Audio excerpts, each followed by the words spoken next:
तुझ्याकरता काय करावं लागेल? तुकोबरांत साधका मी जे केलं तू ते कर. तुम्ही काय केलं हो? तुकोबरांतात मी दर्शन केलं. मग कोणाचं केलं हो? मला नंतर ज्यांचं दर्शन घेतलं असता पापही गेलं, तापही गेलं, दैन्यही गेलं. म्हणजे नेमकंच काय झालं? मला नंतर सगळं दुःखाची निवृत्ती आणि ब्रह्मानंदाची प्राप्ती झाली. म्हणजेच काय झालं? ताप जाणं म्हणजे दुःख झालं आणि विश्रांती नावाचं फळ मिळणं म्हणजे आनंद मिळणं, सुख मिळणं. ठीक आहे महाराज, पण हे मिळला कसा? महाराज म्हणतात एकच कारण आहे. तुका म्हणे जाती ताप दर्शने विश्रांती. महाराज तुम्हाला विश्रांती मिळली, तुमच्यातलं तापही गेले म्हणजे दुःखही गेलं. पण एक शंका आहे, त्यांच्या दर्शनात जातं ते कसे? महाराज म्हणतात ते सर्वांगाने निर्मळ आहे आणि चित्त गंगाजळासारखं. महाराज त्यांचं चित्त गंगाजळासारखं आहे आणि शरीर निर्मळ आहे. हे जे तुम्ही आम्हाला सांगितलं ते कशाने झालं? महाराज म्हणतात एकच आहे, मुखी अमृताची वाणी आणि देह देवाची धारणी. त्यांनी ही वाणी देवाच्या साठीच खर्च केली आणि हे शरीर देवाला समर्पित केलं. म्हणून मुखी अमृताची वाणी, देह देवाचे दर्शन म्हणजे देह देवाचे कारणे. म्हणून तुम्ही काय करा, ज्यांची वाणी देवाच्या कारणे, ज्यांचं शरीर देवाच्या कारणे त्यांचं दर्शन घ्या. ज्यांचं शरीर सर्वांगाने निर्मळ आहे, चित्त गंगाजळासारखं आहे, त्यांचं दर्शन घ्या. आणि ज्यांचं दर्शन घेतल्यानंतर फायदा आहे. महाराज म्हणतात तुम्ही आम्हाला फायदाही सांगितलं, ज्यांचं दर्शन घ्या त्यांचंही सांगितलं. पण एक शंका अशी आहे, त्यांनाही भूतलावर जन्माला येण्याकरता आईचं उद्धार आहे आणि आम्हालाही भूतलावर जन्माला येण्याकरता आईचं उद्धार आहे. पण फरक काय आहे? मला म्हणतात शुद्ध विधा पोटी फळे रसाळ मोठी. साधक म्हटला महाराज जरा शंका घेऊ का? ते म्हणले काय शंका आहे? ते म्हटले तुम्ही म्हटलं की बीज शुद्ध बीजापोटी फळे रसाळ मोठी, म्हणजे बी चांगलं असेल तर फळ चांगलं होतं असं तुमचं म्हणणं आहे? महाराज म्हटले हो. मग आम्हाला एक शंका आहे, ज्याचं बी चांगलं त्याचं फळ चांगलं आहे ना? महाराज म्हटले हो की. बाबा मग मी तुम्हाला विचारतो, तो बाबा ज्याचं बीज चांगलं त्याचं फळ चांगलं आहे ना, मग ही भगवान कृष्ण चांगले होते का? महाराज म्हणजे त्यात काय नवल आहे? मग त्यांच्या पोटी साम नावाचा मुलगा बिलिंदर जन्माला का आला? शुद्ध बीजा पोटी म्हणायचं कसं? म्हणजे अजून तुझी काही शंका? ती म्हणले दुसरी एक शंका आहे. हिरण्यकश्यप नावाचा एक राक्षस आहे, तो बिलिंदर आहे, वाईट वागणार आहे, तरी पण त्याच्या पोटी प्रल्हाद नावाचा जन्माला आला. मग शुद्ध बीजापोटी म्हणायचं कसं? महाराज म्हणतात याच करता कीर्तन करणं नव्हे ऐकणं आणि त्याच्यावर मनन करणं हेच कळणं, याचं नाव कीर्तन. तुला कसं? महाराज म्हटलं अरे तुझ्या लक्षात येते का लंका कशाची होती? सोन्याची. इथं जेवढी या मंडपात बसली सगळ्या साईडला लंका सोन्याची होती. ती जाळली कोणी?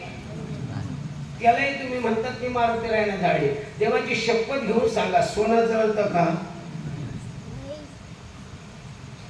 तुम्ही का महालक्ष्मी आहे का? म्हणजे तुळतुळ पाहायचं बाकीच्या खायचं.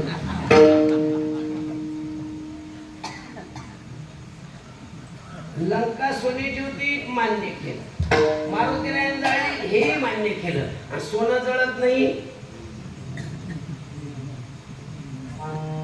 जाळली हा शब्द कुठं लावायचा? हे जाळली हा शब्द ज्याला कळलं ना त्याला रामायण कळलं.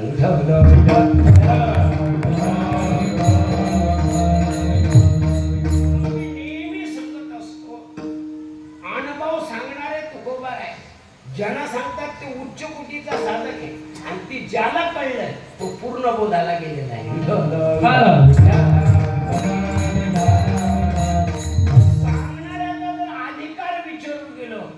वाचा बोलू वेद नीती आणि करू संती, तुका सहज बोले वाणी आणि वेदांत वाहे. आणि सेवेचा जर विचार केला, ज्याची खरी सेवा त्याच्या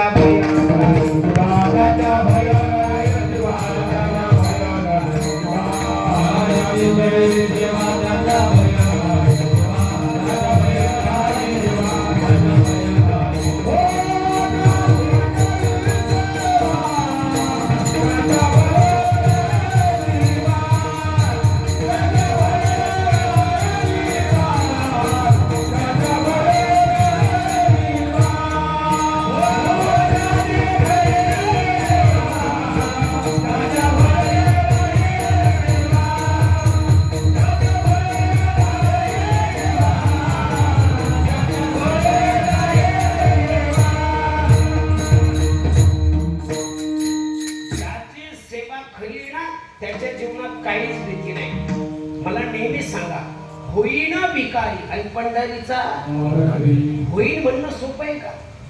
मी पास होईल यासाठी काय करायला लागल? काप्या नक्कल करून कधी अक्कल येते का? आम्ही शिकलो आळंदी मंडळी, आम्हाला काप्या जर केल्या असत तर मधुकर सारख्याने आमचे चक्कीचे 3-3 ठिकाणी काढले असते. नक्कल करून अक्कल येत नाही, पण बऱ्याच बापाला अजून हे कळलं नाही. बरेच बाप परीक्षेच्या काळात पोर आहे बरोबर आहे. आपण माझ्याकडे एक शाळा आहे, त्या शाळेत समितीवर मी काही दिवस होतो. मी जर त्या परीक्षेच्या काळात तिकडे गेलो तर जेवढी साधक परीक्षेला आहे ना तेवढी इतर माणसाची. आपण म्हणतो कशाला आहे, काय मानगड आहे, पोरग आहे बाबा परीक्षेला, तू कशाला आहे, काय करायची तुझी तिथं? पोराला भेव वाटत, परीक्षेचा भेव वाटत ते त्याला म्हशी घेऊन दे, होईल म्हणणं सोपं. आणि जरी तुझ्या पोराला तो काफ्या करून पास केलं, 99% मार्क पडले, तो डॉक्टर झाला, माणसं जगीन का माणसं मारीन? माणसं मारायसाठी डॉक्टर करायचं का? सोडते. आम्हाला शाळेतच शिकवलंय, भारत माझा सारे भारतीय माझे, वर्गातच भांडण आहे.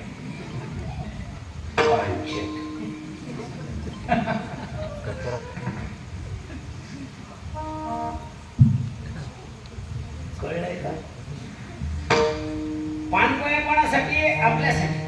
पाणी पिण्यासाठी गिलास सुद्धा आमच्यासाठी. त्या गिलासाला साखळ्या कोणासाठी? लापट.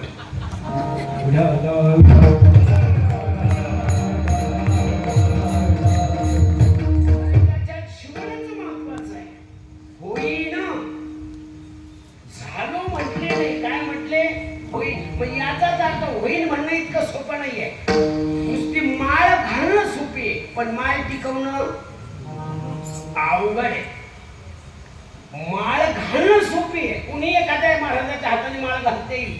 माळ घालणं सोपी, पण माळ टिकवणं अवघड आहे. यदा कदाचित माळ टिकवणं सुद्धा सोपं आहे, पण वारकरी म्हणणं सोपं आहे, पण वारकरी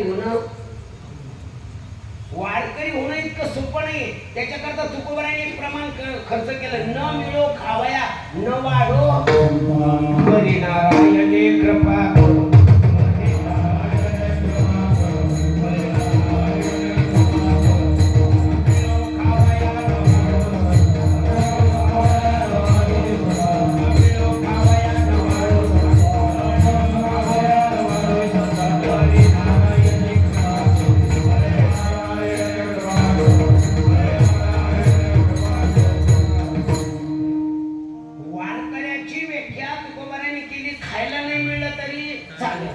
नाही संतती झाली तरी, पण काय झालं पाहिजे? देवाची कृपा.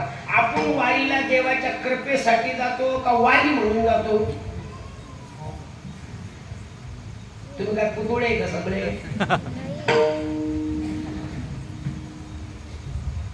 आम्ही वारीला देवाच्या कृपेसाठी जात नाही. जर देवाच्या कृपेसाठी गेलो असतो ना तर आम्ही भजन सोडून पंक्तीला आंबे वाटणारा पळवलो नसतो. अशी पळत आंबे वाटायला एक आंबा समोरून घेते आणि तो ठेवून येते. 3-3 आंबे खाते, पिवळे होतात, वारकरी होते.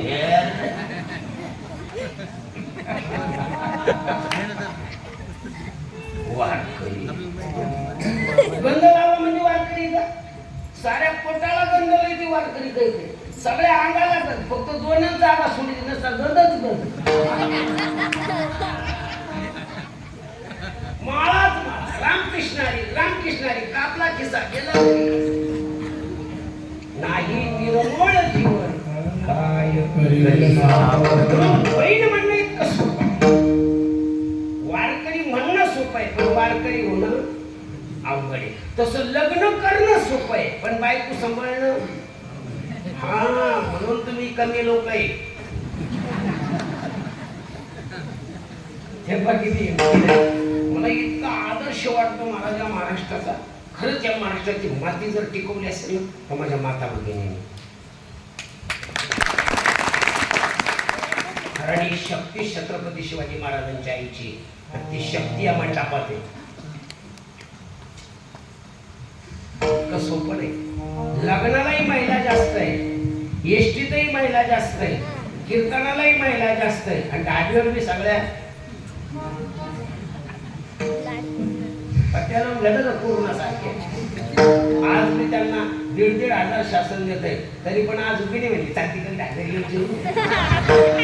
याला शिक कशी झाली का बरं.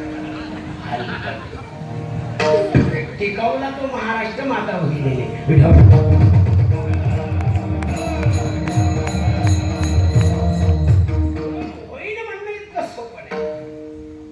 लग्न करणं सोपं आहे पण बायको सांभाळणं अवघड आहे. मी म्हणतो यदा कदाचित बायको सांभाळणारी सुद्धा आहे ना, पैसा आपल्यावर सांभाळणारी, पण मिळू राहिल्या का? त्यांचेच माय बापा म्हणते हाईट पोरगी म्हणलं चिकले देऊ का? बायको सांभाळणं अवघड आहे. यदा कदाचित पैशावाला बायको सुद्धा सांभाळू शकतो, पण बायको होणं अवघड आहे. एखाद्याची आई वारली तर कितीतरी महिला त्याच्याकडे जातात, रडू नको मी तुझी आई सारखी आहे. येणं जाणं झालं की तू आईचं दुःख विसरतो. एखाद्याची बहीण वाढली तर किती जातात, नको रडू मी तुझ्या बहिणीसारखी. राखी मानली, कुठं दिवाळीची पाडवा साजरा केला किंवा भावनीच साजरी केली तर बहिणीचं दुःख विसरतो. एखाद्याची आत्या वाढली तर आत्या होईल, पण एखाद्याची बायको वारली किती भेटायला येते पण म्हणा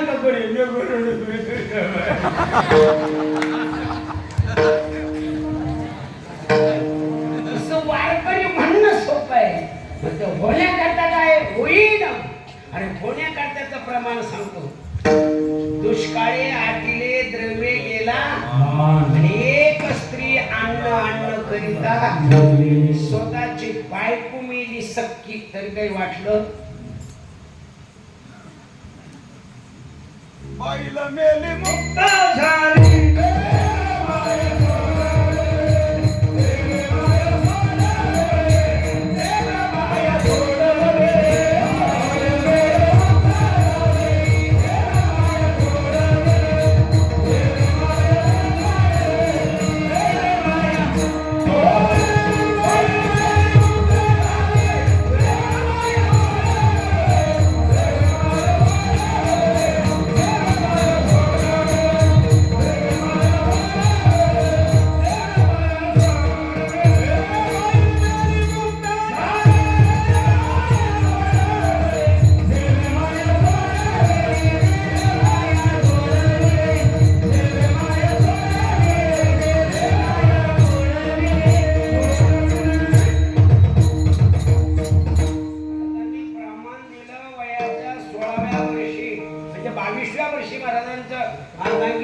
काही वाटलं नाही. हयाशीमध्ये एखाद्याची आमच्याकडं आता 2-3 महिन्यापूर्वी 62 वर्षाची म्हातारी वारली. 62 वर्षाची, 71-72 वर्षाचं म्हातार आहे, आज उकरडत आहे. मी भेटायला त्यांच्याकडे गेलो तर त्यांच्या सुना म्हणे महाराज तुमच्याशी काम आहे. म्हटलं काय काम आहे? तुम्ही म्हाताऱ्याला समजून सांगा. म्हटलं काय अडचण? काही नाही महाराज, म्हातारी मरून 2 महिने झाले, पण आज बी म्हाताऱ्याला जेवण घ्या, जेवण मग आंघोळ करीन मग. असं म्हाताऱ्याच्या डोळ्यातलं पाणीच खटत नाही. खाय म्हणा की म्हणा, पण एवढं नाही. आमचा झोपायचा टाइम आणि म्हाताऱ्याचा गुगायचा टाइम एकच रात्री, असं झोपून देत नाही.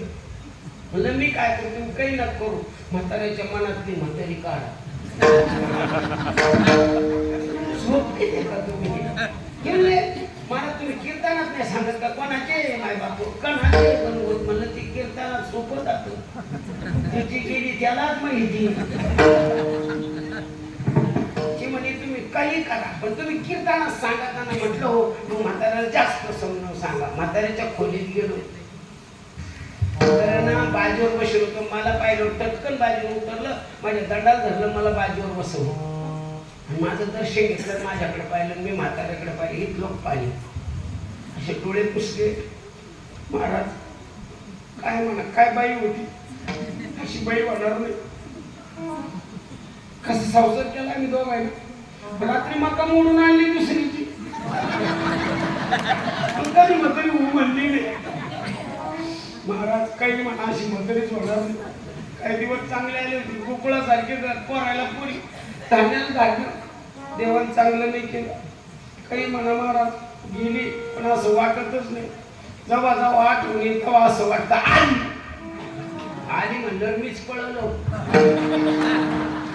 22व्या वर्षी विवेका सहित झळझळीत ज्वाळा आगली देशात. आणि वैराग्य आणि विवेकाची सांगड होती म्हणून उभ्या आयुष्यात ज्याची खरी नावात ताकद आहे का आचरणात काय ताकद आहे आचरणात. नावाला काय करता माझंही नाव चांगलं ठेवलं माझ्या आई वडिलांनी नाव आहे का गंगाधर आंघोळ नाही महिनाभर नाव पण राहीनात चालला बोंबील खात नाव शांताबाई पण भांडायला उठली तर कुत्रीची आई नाव सरचनन बहाती मुंबई पुन्हा अरे त्यांची सेवाच खरी आहे. तुकाराम तुकाराम नाम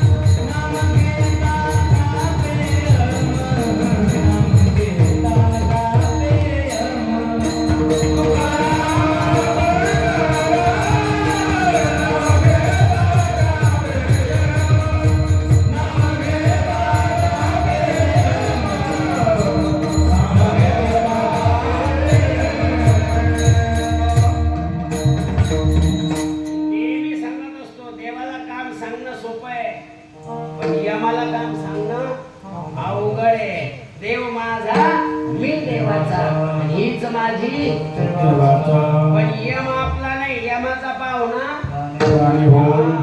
पीर मरे पैगंबर मरे मरे जिंदगी जपी तपी सत्याशी मर गया रोगी नवबी मर गए 10वीं मर गए मर गए सत्याचे 33 कोटी देवता मर गए पडे काल रे पास तेरा अडतरा पावे तू क्या जाने लड़का